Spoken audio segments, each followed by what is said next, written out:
ये वो घर है जहाँ पर 1947 को तमाम गाँव की जो जवान लड़कियाँ थी हिंदू सिखों की, उनको रखा गया था क्योंकि ये घर ज़ैलदार का घर था। और यहाँ पर जो नौजवान सिख लड़के थे उन्होंने पहरा दिया था ताकि कोई भी मुसलमानों का जत्था इस तरफ मुंह ना कर सके, इस तरफ रुख ना कर सके। ये घर आज भी अपनी असली हालत में मौजूद है।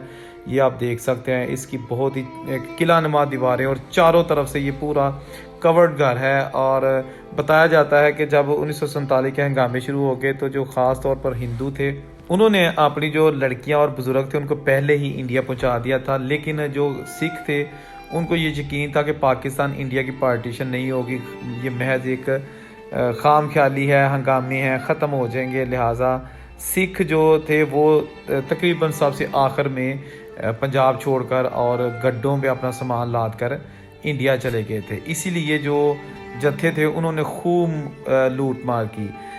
एक माँ जी का मैं इंटरव्यू सुन रहा था, इंडिया में थी वो, उन्होंने एक इंडियन यूट्यूब चैनल को इंटरव्यू दिया था और वो कह रही थी कि हमारा घर जो है ना तहसील पसरूर ज़िला सियालकोट के पास था और वहाँ पर जो आसपास के लोग थे वो ना सिर्फ लूट मार कर रहे थे बल्कि गैर मुस्लिम की जो लड़कियां हैं उनको भी अगवा करने में पूरी तरह सरगर्म थे। ये जत्थे आते थे, ढोल बजाते थे, नारे लगाते थे और जो भी जमा पूंजी होती हिंदू या सिखों के घरों की उनको लूट लेते और उनको कहते कि आप जो है ना अपनी जवान लड़कियां हमारे वाले कर दो। तो बहुत सारे कुछ ऐसे लोग थे जिन्होंने अपनी बेटियों को मार दिया था।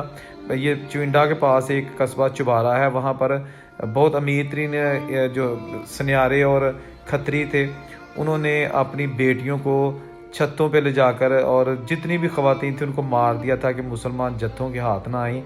तो इस बार वाक़े की तस्दीक के लिए जब मैं चुबारा गया, चुबारा एक कस्बा नुमा गाँव है, तो वहाँ पर भी उनके जो पुराने लोग थे उन्होंने इस बात की तस्दीक की कि हाँ वाकई ऐसा हुआ था।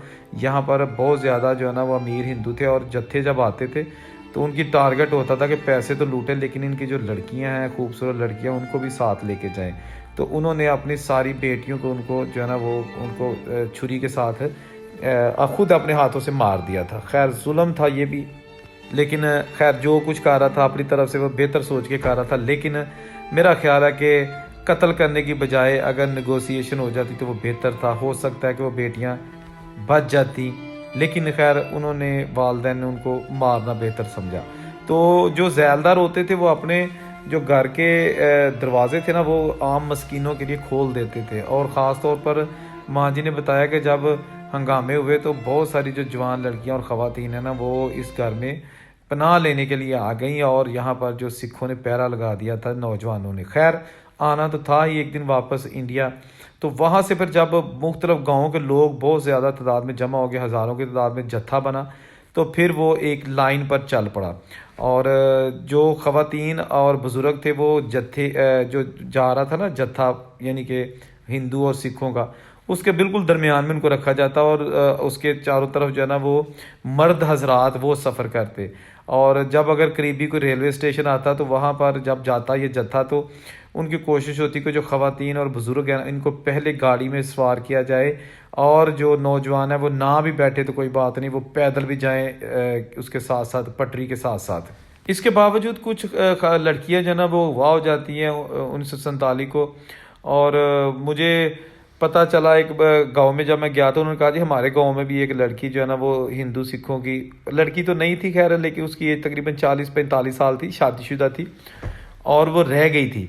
यानी कि वो कहीं से जत्था जो है ना उससे बिछड़ गई थी और हमारे गांव के लोग उसको पकड़ कर ले आए थे। लेकिन जो गांव का नंबरदार था मुसलमान था, 3 हिंदू नंबरदार थे, एक मुसलमान नंबरदार था।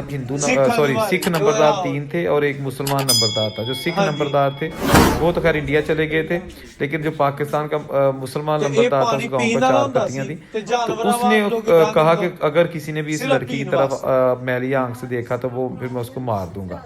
तो लिहाजा उस लड़की की तरफ किसी ने नहीं देखा। फिर उन्होंने 3 दिन बाद, मेरा 2 दिन बाद या 3 दिन बाद जो है ना वो खुद जाकर जो कैंप था लगा हुआ बटियाना का वहाँ पर उसको जाकर उन्होंने पहुँचा दिया और मिलिट्री उसको जैसे भी उनका प्रोसेस था उससे वो इंडिया उनको ले गई। और इस तरह ये एक अच्छे लोग भी थे, लेकिन ऑफ कोर्स बुरे लोग भी थे जिन्होंने बहुत ज़्यादा लूटमार की और लोगों की इज्जतों से खेला और जानों से भी लोगों को मार दिया।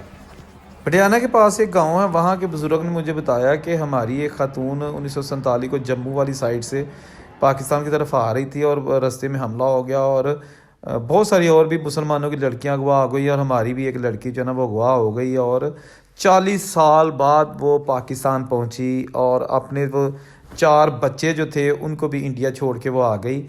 लेकिन अब वो ज़िंदा तो है लेकिन बहुत ही उम्रसीदा हो चुकी है और उसने आके अपनी तमाम जो ऊपर अपने ऊपर होने वाले जुल्म थे, जो हड बीती थी, वो सुनाई और बताया कि कैसे उसको अगवा किया गया, कहाँ रखा गया, किससे उसकी शादी हुई और कितने बच्चे पैदा हुए। मैंने जब बुज़ुर्गों से कहा कि मैं माँ जी का इंटरव्यू करना चाहता तो उन्होंने कहा कि नहीं, ये सिर्फ आपको हम बता रहे हैं कि कैसे जुल्म हमारी फैमिली के साथ भी हुआ, लेकिन ना तो वो बुज़ुर्ग खातून इस कंडीशन में है कि वो आपको इंटरव्यू दे सके क्योंकि वो काफ़ी उम्रसीदा हो चुकी हैं और उनकी बात की सही तरीके से समझ नहीं आती क्योंकि उनकी एज तकरीबन 94-95 साल के लगभग हो चुकी है।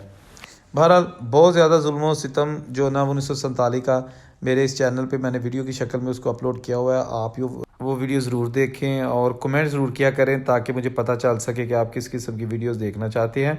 इसके साथ साथ चैनल जिसने अभी तक सब्सक्राइब नहीं किया वो चैनल ज़रूर सब्सक्राइब कर दे। नई वीडियो के साथ दोबारा हाज़िर होऊंगा और उस को इजाज़त दीजिए। अल्लाह हाफिज़।